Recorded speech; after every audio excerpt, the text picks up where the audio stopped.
बेळगावचं जे इन्सिडेंट जे काही दिवसा पहिले झालं, सगळ्यांचं मन दुखवणारं होतं, सगळ्यांचे निषेध करणारे होते.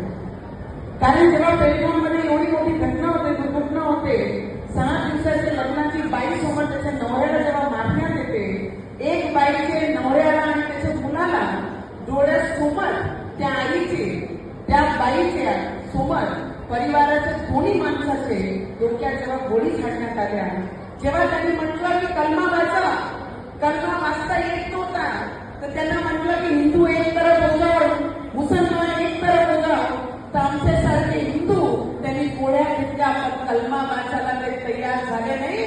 त्या पद्धतीचं आम्ही सगळ्यांनी, अरे पैसे किसने कितने कमाए हमारे जिंदगी में, जिसने हमें जिंदगी दी, ये हिंदुस्तान दिया, हिंदुस्तान की मिट्टी दी, अगर वो हिंदुस्तान के लिए तुम ईमानदार नहीं रह सकते तो हिंदुस्तान में रहने का भी अधिकार तुम लोगों को नहीं है. और वो फकवा यहाँ लगाकर हम लोगों को निकलना है. अरे भुट्टो मंत्री ये सिंधु नदी हमारा, अरे वो क्या बोलता है, भुट्टो बोलता है कि हमारे पानी अगर बंद किया तो उसी नदी में हिंदुस्तान के हिंदू लोगों का खून हम उस नदी में बहेंगे.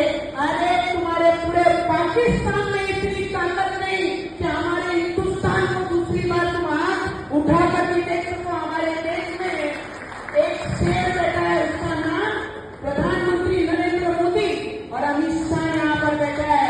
अरे अभी तो सिर्फ पानी बंद किया है, तुम्हारा दाना भी हमारे देश से वो भी आने वाले समय में बंद करेंगे.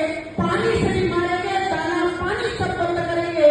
अरे जिसने हमारे लोगों को गरीबों, बरेचसे लोक म्हणतात आम्ही डॉक्टर बाबासाहेब आंबेडकरांना मानणारे लोक आहे, संविधानवर चालणारा हा देश आहे. ते काय म्हणतात, जेव्हा त्यांनी विचारलं नाही तुम्ही माडी आहे, तुम्ही कुणबी आहे, तुम्ही मराठा आहे, तुम्ही केडी आहे, तुम्ही बौद्ध आहे, तुम्ही एसटी आहे, तुम्ही मागासवर्गीय आहे, त्यांनी 2च शब्द वापरले की तुम्ही मुस्लिम आहे की हिंदू आहे. आपण सगळ्यांना